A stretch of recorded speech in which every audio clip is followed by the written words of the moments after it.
Chapters 29 and 30. Chapter 29. This was the theory of Jim's marital evening walks.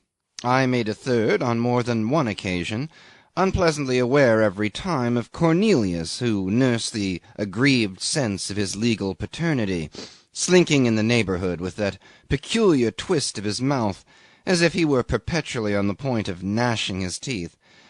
But do you notice how 300 miles beyond the end of telegraph cables and mail-boat lines the haggard utilitarian lies of our civilization wither and die, to be replaced by pure exercises of imagination that have the futility, often the charm, and sometimes the deep hidden truthfulness of works of art? Romance had singled Jim for its own, and that was the true part of the story, which otherwise was all wrong. He did not hide his jewel. In fact, he was extremely proud of it. It comes to me now that I had, on the whole, seen very little of her.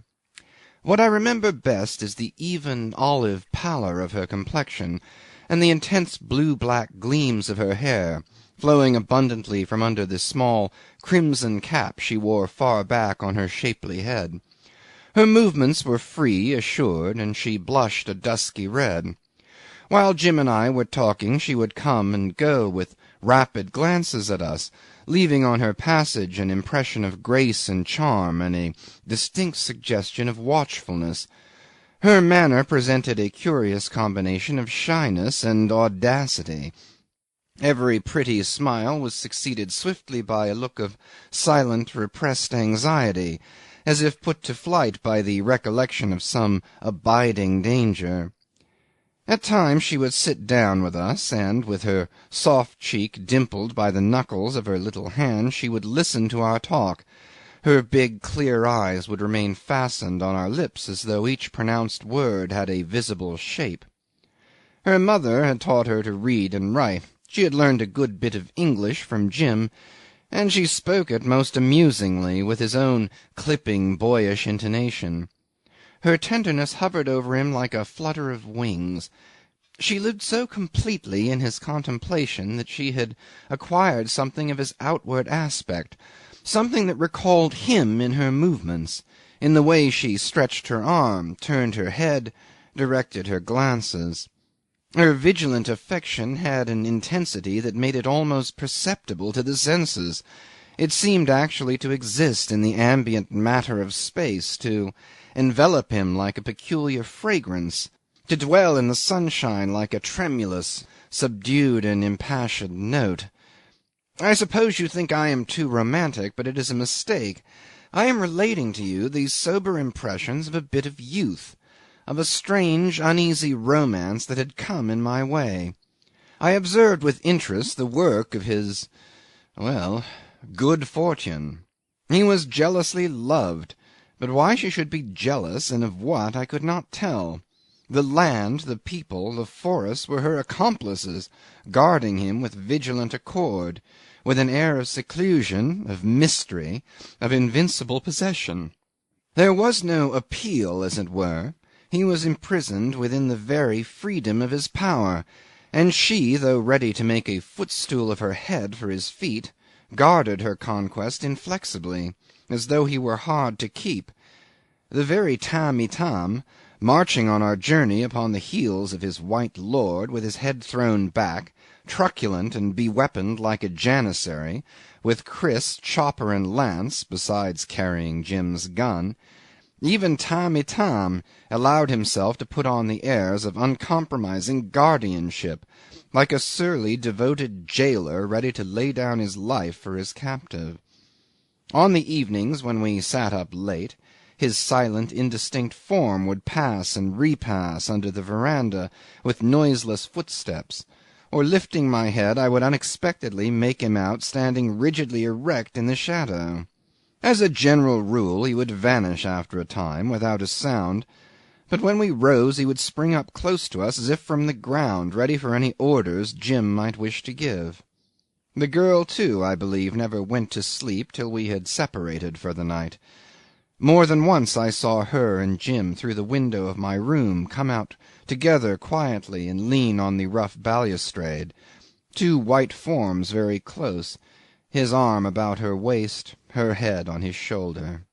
Their soft murmurs reached me, penetrating, tender, with a calm, sad note in the stillness of the night, like a self-communion of one being carried on in two tones. Later on, tossing on my bed under the mosquito-net, I was sure to hear slight creakings, faint breathing, a throat cleared cautiously, and I would know that Tamb' Itam was still on the prowl.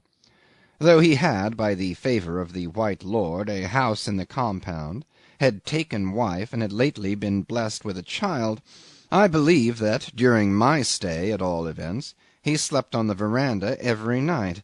It was very difficult to make this faithful and grim retainer talk. Even Jim himself was answered in jerky, short sentences, under protest as it were. Talking, he seemed to imply, was no business of his. The longest speech I heard him volunteer was one morning when, suddenly extending his hand toward the courtyard, he pointed at Cornelius and said, "Here comes the Nazarene." I don't think he was addressing me, though I stood at his side. His object seemed rather to awaken the indignant attention of the universe.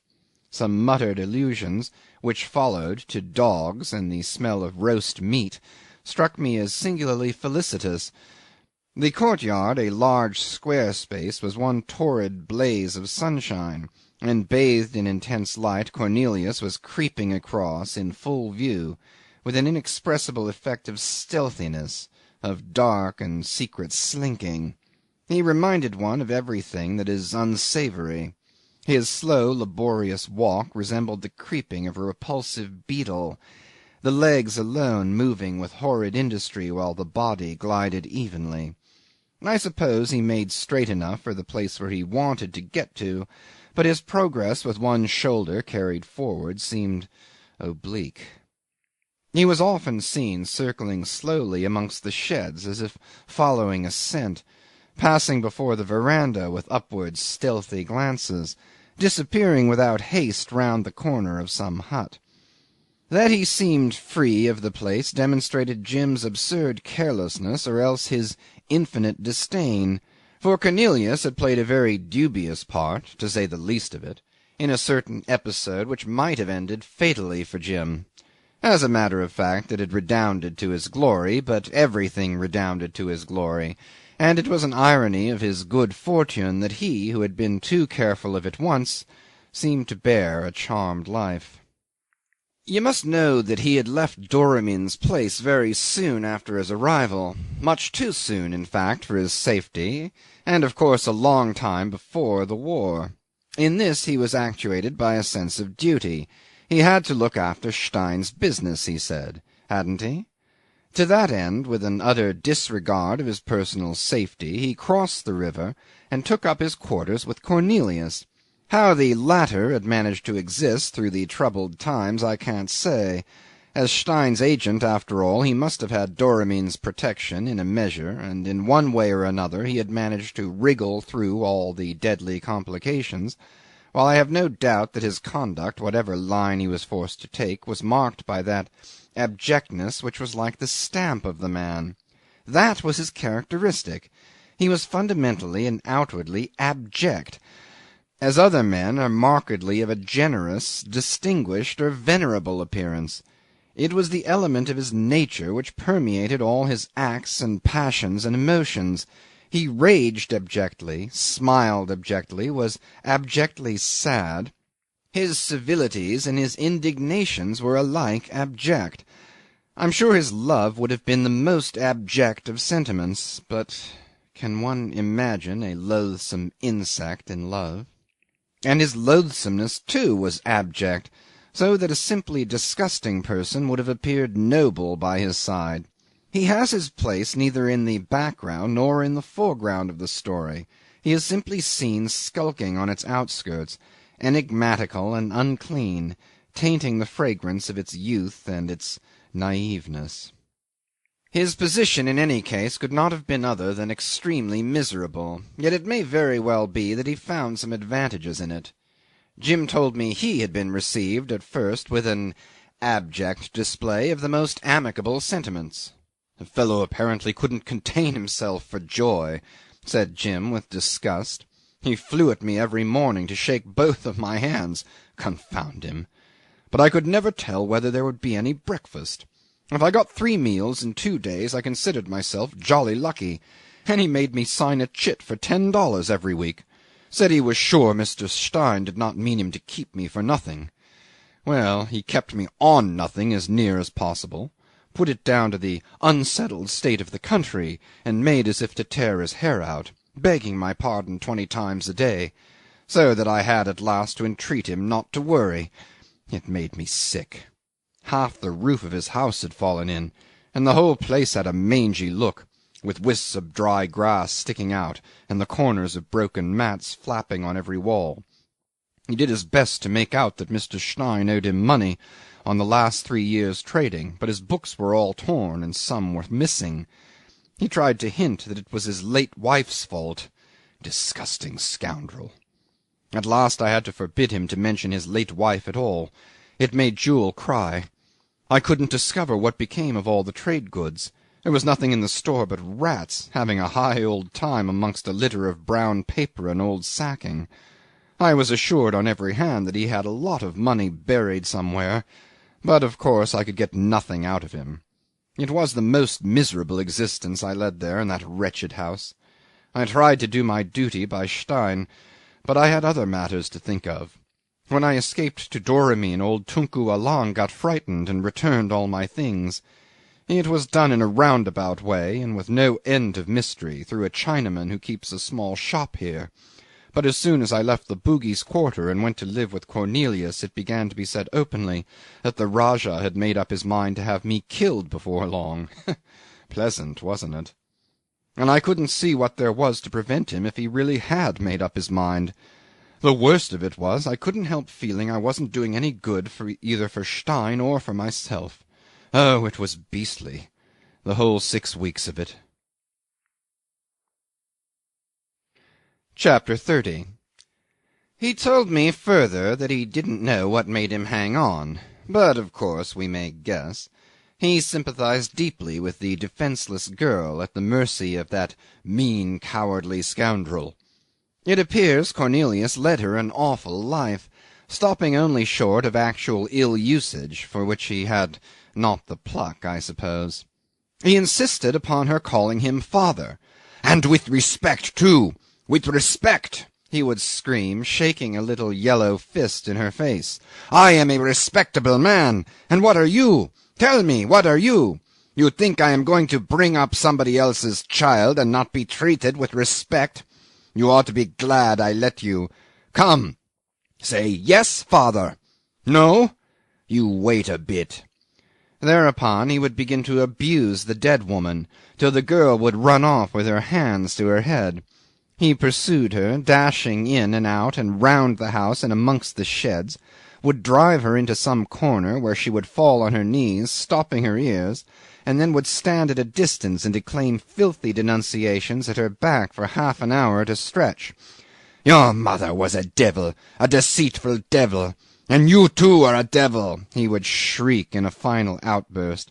Pick up a bit of dry earth or a handful of mud, there was plenty of mud around the house, and fling it into her hair.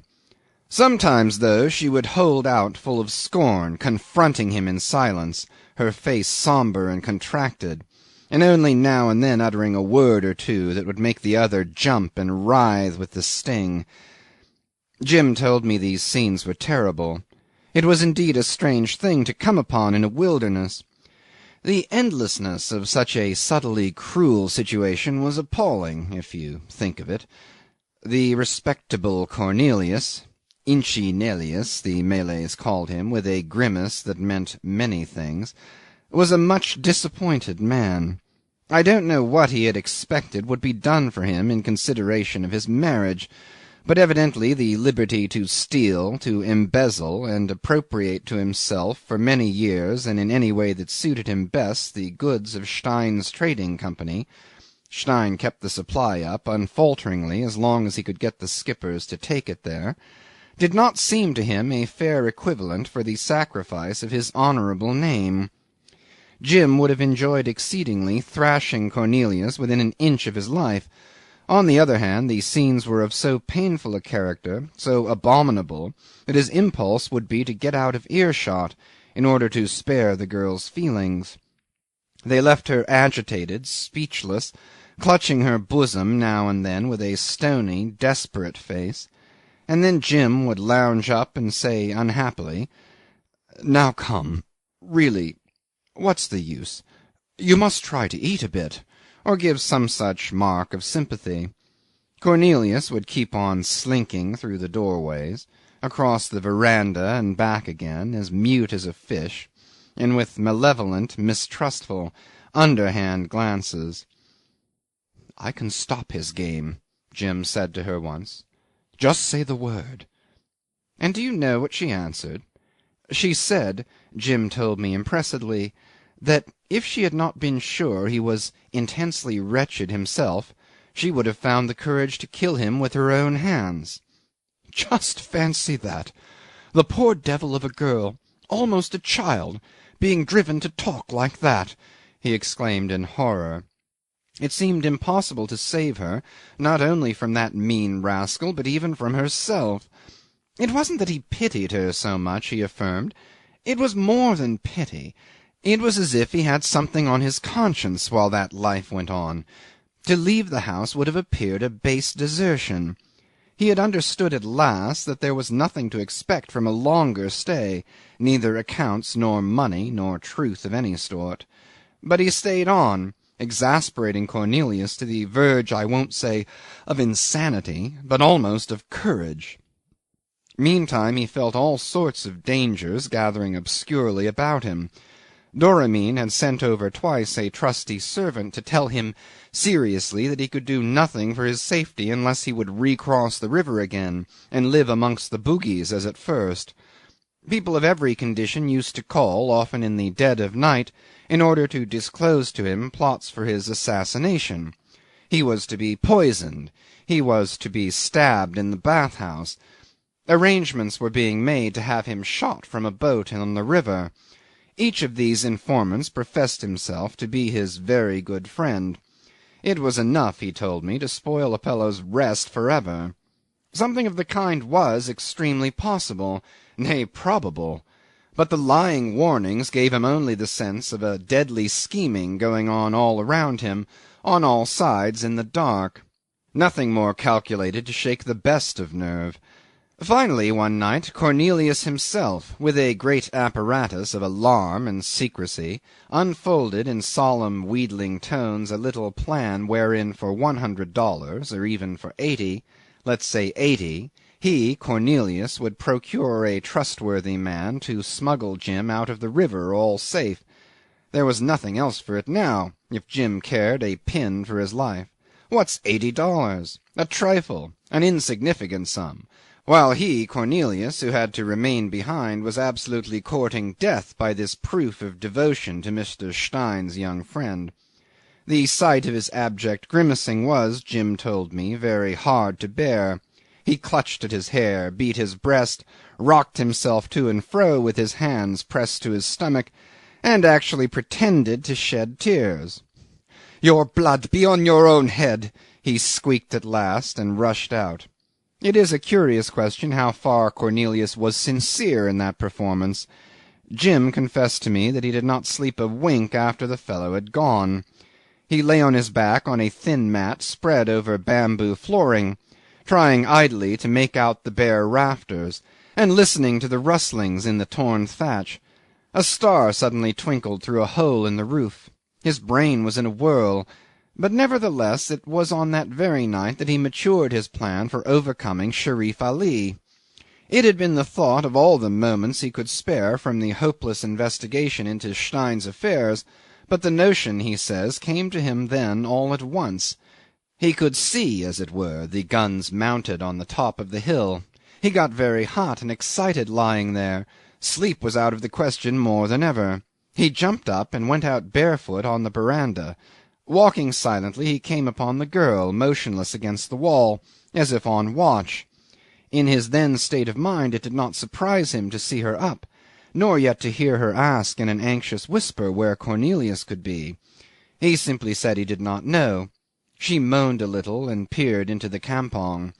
Everything was very quiet.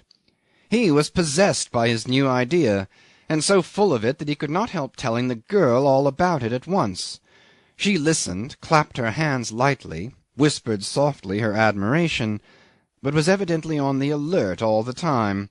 It seems he had been used to make a confidant of her all along, and that she on her part could and did give him a lot of useful hints as to Patusan affairs, there is no doubt. He assured me more than once that he had never found himself the worse for her advice. At any rate, he was proceeding to explain his plan fully to her then and there, when she pressed his arm once and vanished from his side. Then Cornelius appeared from somewhere, and, perceiving Jim, ducked sideways, as though he had been shot at, and afterwards stood very still in the dusk. At last he came forward prudently, like a suspicious cat. "There were some fishermen there, with fish," he said in a shaky voice. "To sell fish. You understand." It must have been about 2 o'clock in the morning. A likely time for anybody to hawk fish about. Jim, however, let the statement pass, and did not give it a second thought. Other matters occupied his mind, and besides he had neither seen nor heard anything. He contented himself by saying "Oh," absently, got a drink of water out of a pitcher standing there, and leaving Cornelius a prey to some inexplicable emotion that made him embrace with both arms the worm-eaten rail of the veranda as if his legs had failed, went in again and lay down on his mat to think. By and by he heard stealthy footsteps. They stopped. A voice whispered tremulously through the wall. "Are you asleep?" "No. What is it?" he answered briskly, and there was an abrupt movement outside, and then all was still, as if the whisperer had been startled. Extremely annoyed at this, Jim came out impetuously, and Cornelius, with a faint shriek, fled along the veranda as far as the steps, where he hung on to the broken banister. Very puzzled, Jim called out to him from the distance to know what the devil he meant. "Have you given your consideration to what I spoke to you about?" asked Cornelius, pronouncing the words with difficulty, like a man in the cold fit of a fever. "No," shouted Jim in a passion, "I have not, and I don't intend to. I am going to live here, in Patusan." "You shall die here," answered Cornelius, still shaking violently, and in a sort of expiring voice. The whole performance was so absurd and provoking that Jim didn't know whether he ought to be amused or angry. "Not till I've seen you tucked away, you bet," he called out, exasperated yet ready to laugh. Half seriously, being excited with his own thoughts, you know, he went on shouting, "Nothing can touch me. You can do your damnedest." Somehow the shadowy Cornelius, far off there, seemed to be the hateful embodiment of all the annoyances and difficulties he had found in his path. He let himself go. His nerves had been overwrought for days, and called him many pretty names, swindler, liar, sorry rascal, in fact carried on in an extraordinary way. He admits he passed all bounds, that he was quite beside himself, defied all Patusan to scare him away, declared he would make them all dance to his own tune yet, and so on, in a menacing, boasting strain. Perfectly bombastic and ridiculous, he said. His ears burned at the bare recollection. Must have been off his chump in some way. The girl, who was sitting with us, nodded her little head at me quickly, frowned faintly, and said, "I heard him," with a childlike solemnity. He laughed and blushed. What stopped him at last, he said, was the silence, the complete death-like silence of the indistinct figure far over there, that seemed to hang collapsed, doubled over the rail in a weird immobility. He came to his senses, and ceasing suddenly, wondered greatly at himself. He watched for a while. Not a stir, not a sound. "Exactly as if the chap had died while I had been making all that noise," he said. He was so ashamed of himself that he went indoors in a hurry, without another word, and flung himself down again. The row seemed to have done him good, though, because he went to sleep for the rest of the night like a baby. Hadn't slept like that for weeks. "But I didn't sleep," struck in the girl, one elbow on the table and nursing her cheek. "I watched." Her big eyes flashed, rolling a little, and then she fixed them on my face intently. End of chapters 29 and 30.